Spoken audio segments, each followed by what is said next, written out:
festive season is well in full swing, but we are back with yet another enthralling edition of the Breakpoint show, where you have free access to all things tennis in Mzansi.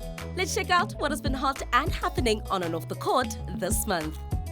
Wheelchair tennis star Montjane suffered a career-threatening injury, which made it difficult for her to participate and compete to the best of her ability. The injury proved to be a challenging factor in her season in terms of winning, and that saw her drop to 6th position in the world rankings. She knew that she had to make changes in her life. Honestly, getting into 2023, I was just coming in to really start over and build up, considering the injury in the last year. And I had a tough one early in the year in Australia. I feel like I didn't really even play my best tennis at all. And I think that's when I made a decision that, I'm just gonna play each tournament as it comes without any goals, with the goal to really get the body to get back where it used to be, before the injury. So that was just my biggest goal coming into 2023. So Montjane suffered a career-threatening injury, and she was coming back to start playing. So when I met her, she was attempting to, get back to her high-performing self in wheelchair tennis. And she actually, in February, she was playing somewhere when then I got to speak to her post one of the matches where she did not feel like she played her best. And we started talking about, her mindset. And that's how we actually, became to work together. As I was recovering from the injury, it sort of felt like the pain was living in my head, So that was sort of difficult, even though the pain wasn't there, but I still had a fear to be hitting the ball because I thought it was there. So I had to do a lot of mental work on that, but also just on a personal level. As athletes, people never know what goes around our personal lives. There's been a lot that's been happening in my life, and I needed to deal with all that. So I invested so much on that, working on a personal level. And actually that really helped me to just use doubles, to be honest, as something I could have fun with. With all human beings, the mind is very important, but specifically with athletes, it becomes really important for one to work on their mindset, because your mind will carry you when your body doesn't want to perform. Your mind is what will, help you achieve beyond your wildest imagination. But it becomes important because we know they're also human beings, athletes. They go through their own things, and sometimes, they need more motivation or to work through their own challenges so that they can perform in their best ability. And also competitive athletes struggle with, they're competing. So there's always a lot of pressure. Pressure to perform, pressure on self, pressure on society, and pressure from fans to perform. So they're always under pressure. So that high pressurized environment requires one to have a sounding board and assistance sometimes with a mindset. It shows that when you are mentally fit, you can actually, produce good results, which it's been a learning curve for me. So I'm just gonna take this and use it more in the next year and keep working on my mental, health.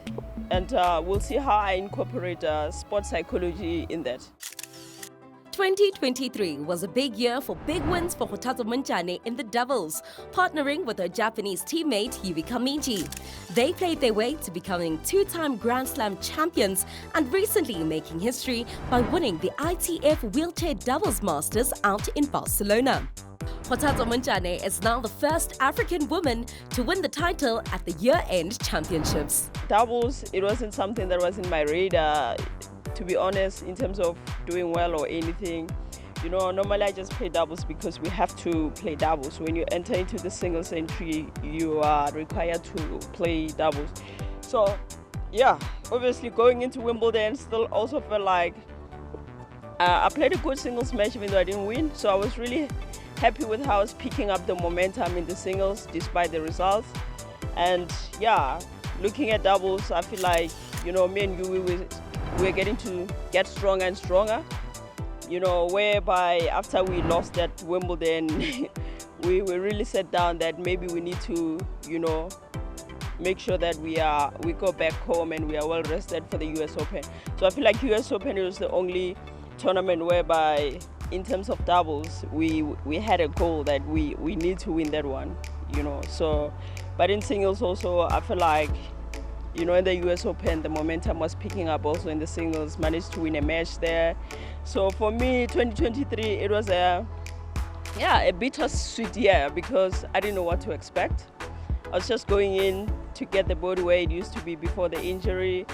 And US Open, our doubles win, we didn't play the match, which, a lot of people just like, it's a walkover, and it is what it is. For us, we were ready to play, but the match didn't happen.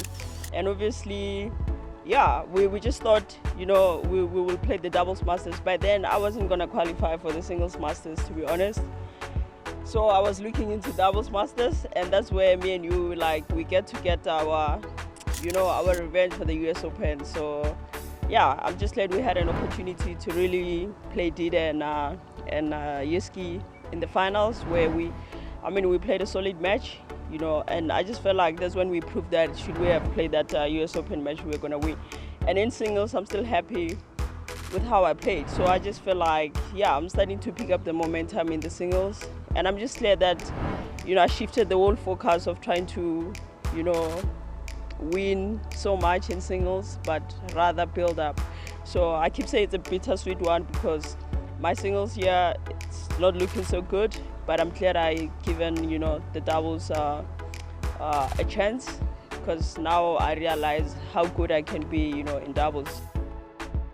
Going into 2024, look, I just want to try to be the best version of myself that I was in the previous year. The goal is always to be better, to take a step further. So that's what 2024 is all about for me.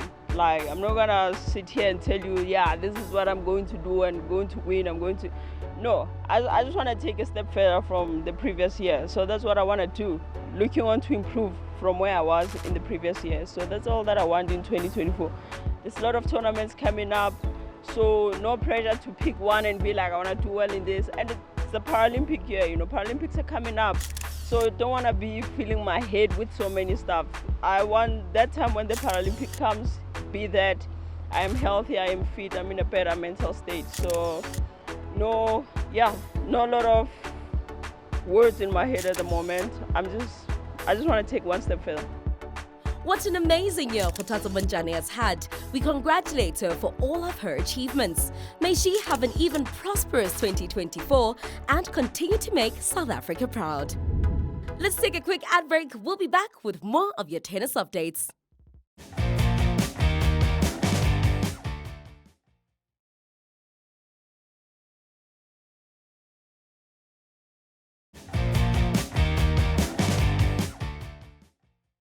Impa has always loved sports from a very young age, excelling in taekwondo, karate, as well as chess, which earned him SA Protea colours at the age of 6. However, he decided to invest more time in tennis and leave competitive chess. I got introduced a long time ago. My dad used to watch a lot of tennis, and I had these little plastic rackets. And eventually I decided, why not get onto the court? And at that time I wasn't really taking it seriously. I was more taking chess seriously. Then COVID came, and then I decided, after maybe try to take tennis a bit more seriously. I came back, and for some reason, after not playing for long, I was playing way better than ever.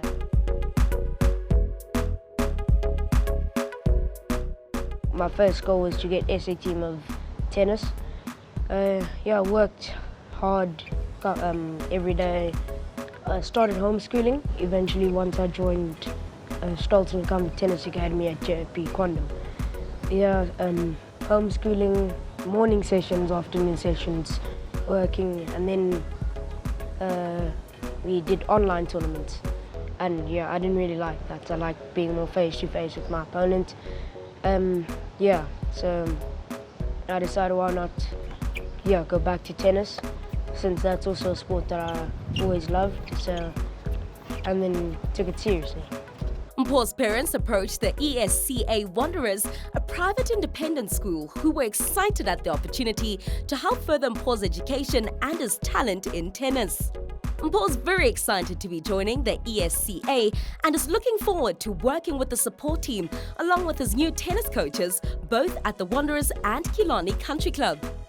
We're super excited to be joining partners with ESCA and having a kid like Impa joining our program off the bat. You know, we starting out fresh, bringing a brand new academy in January to Wanderers, and with Impa joining that program, you know, we're excited to start off with a high caliber.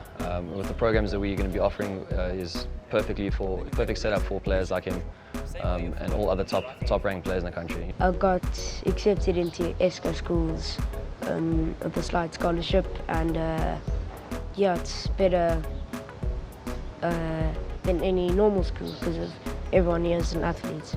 I can talk to them about big tournaments. You know, it's we all have something in common. We all athletes, not just any athletes, the best athletes in the country. Yeah, so I'm very excited for next year. So Impa joins at the perfect age. He's joining at a point where he's able to start really where we can start working on his foundation rather than missing out a couple of those developmental years.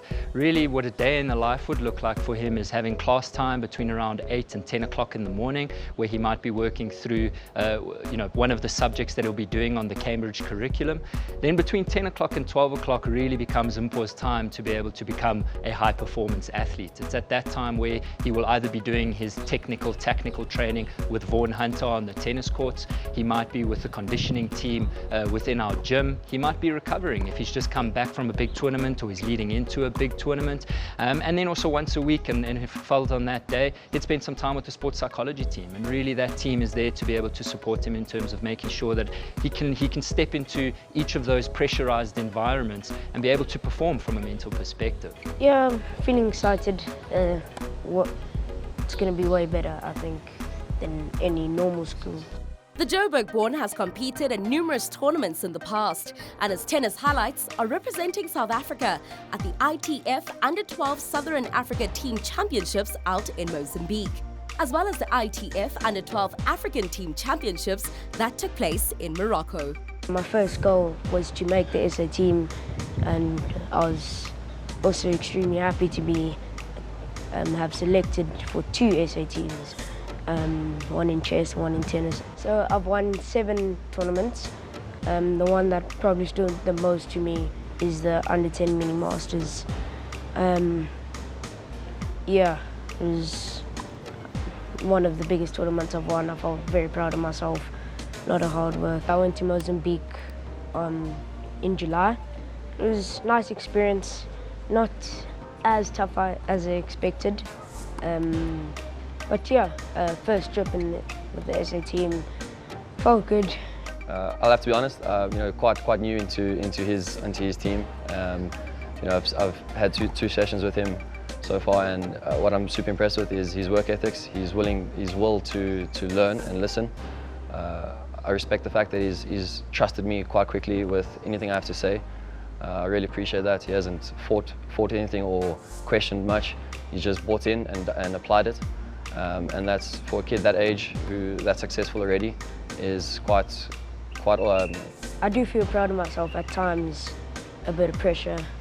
You know, if I lose this, I fail my country or something. That is what happened in my first match in Morocco. When I lost it, I felt very broken inside. I felt that I failed my country, but after my coach helped me a bit, you know, told me everything he's been through, what just losing that match was pretty small.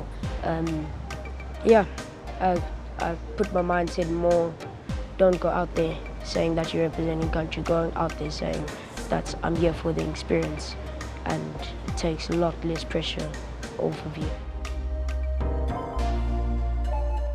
2023, it's a good year for me. I've enjoyed it. Lots of different changes been happening, massive improvements. Yeah. But anyways, yeah, proud of myself. I'm happy. In 2024, I'm going to aim for #1 in the country. Try get accepted for IMG Future Stars in Greece. Also Le Petitas in France, I think. Yeah. So yeah, those are my goals. Yeah, gonna keep working hard, never stop until those goals are reached. I'll tell you, for Mpa's future, we're really excited to be working with him, his dad, his entire team that comes with Mpa. I think as a real unit, we're all, as teachers, coaches, dads, agents, as a community, really going to be able to step into the same room together and be able to really work together as a team to be able to make sure that he can achieve those goals that he's spoken about earlier. One important thing is to inspire other children. For me, yeah. That's one of my main priorities, one of my main goals. For wherever you're from, whoever you are, you can do anything. Yeah, nobody can tell you that you can't. Yeah. I look up to KG Montjane. Yeah, she really proved that no matter who you are, you can do anything. Yeah, so that's also my goal, to do the same thing. No matter who you are, where you're from, no matter what people think of you, you can do anything. A message to all the young boys and girls, keep working on, never give up. If you really want to do something, you got to give it your all, got to give it 100%. At such a young age, Mpa's definitely one to keep an eye on because the only direction that he's going is to the top. His coaches believe that this young man is ready to take on the world and add his name to the lists of greats who came before him. We wish him great success in his strides. Well, tennis lovers, let's jump into a quick ad break. We'll be back after this with more of your greatest tennis updates.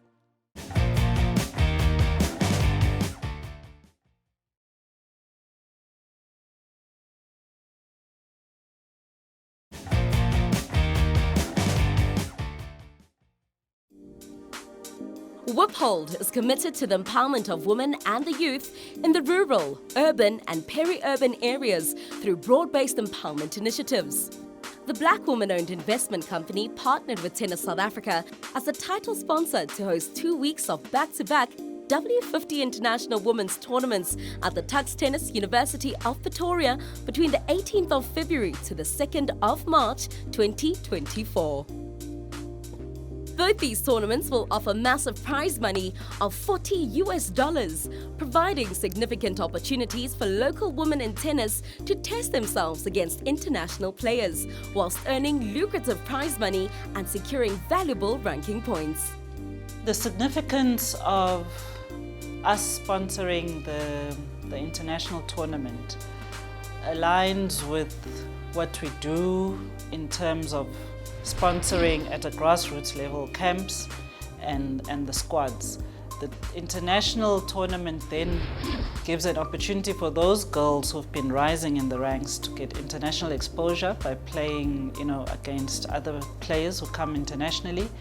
There's a significant prize money and just they're able to improve their rankings, but we've brought the tournament to the South African soil instead of them having to go out. So it just increases the opportunity for them to up their game, to have other players that they wouldn't otherwise be exposed to, and to get the potential of winning a significant prize while at it. Women's tennis, historically, up to the present day, is not viewed equally as men's tennis, in terms of sponsorships and in terms of spectators. So it makes sense for us to try and support women's tennis and tournaments like this, increase the visibility of women and give women tennis players the opportunity to have more tournaments to perform in and to showcase their skills. So in all that we try to do, it's around gender parity, whether it's in the boardroom or on the tennis court. It's all about leveling the playing field and giving that girl child an opportunity to reach her full potential, whether she's academically inclined or sports inclined, and in this specific case, tennis. So what we hope to see is Black women tennis players rising in the ranks, getting good rankings, getting good sponsorships, playing on the international playing fields at Wimbledon, French Open, US Open, and everywhere else. But it has to start somewhere, and it has to start here. And we also want to see important tournaments in Africa, in South Africa specifically. So it's also bringing the internationals to our shores. Whoophold is dedicated to the empowerment of women in South Africa, especially young women and girls who have been historically disenfranchised. Whoophold remains committed to providing financial assistance and support to female tennis players to help grow women's tennis in South Africa. To conclude the incredible year that was, Tennis South Africa President Gavin Crooks joined us to wrap up the great year that the Federation has had. I think the bottom line is that we've hosted in excess of 220 tournaments this year. That's a huge number. You'll understand that's more than on average 4 a week. Included in that are a whole lot of international events which are really good for the development of tennis in South Africa, particularly the ITF junior events.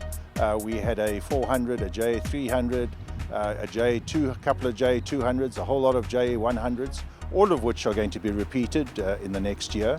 In addition to that, we had the Whoophold Week at Tucky's University, which really was great for our up-and-coming young professional women players. So on that front, it's been great. On a couple of other fronts, I think it's fair to say that we've also renewed a number of our sponsors. We're in the final stages of entering into a new sponsorship agreement with a headline sponsor. That will be announced the end of March next year. It does actually it's beholden on me to thank everybody for the huge amount of support that they have given Tennis South Africa. It's also beholden on me to really say thank you to the board of Tennis South Africa, the staff. They've all kept the ship floating and sailing in the right direction. And have a good Christmas, have a great new year, stay safe, and let's live up to our mission statement, which is we all want to see somebody playing tennis somewhere every day. It is clear that Mr. Crooks and his team are very delighted with how things have turned out and very positive about the year that lies ahead. We cannot wait to see what strategies they'll be cooking up for the new year. Well, tennis lovers, can you believe that we've reached the end of our final show for the year 2023? Thank you so much for joining us, but also for being a vital part of the Breakpoint show. Remember that you too can still be part of the show in the new year. If you want to be featured, all you need to do is share your photos or videos of your tennis program using the hashtag Breakpoint Show and tag us on all social media platforms. You can find us on X, it is @TennisSA. Find us on Facebook, it is Tennis South Africa. Or simply find us on Instagram, it is @tennis_SA. Until next month, make sure that you keep watching, keep supporting, and keep on playing tennis. Happy holidays!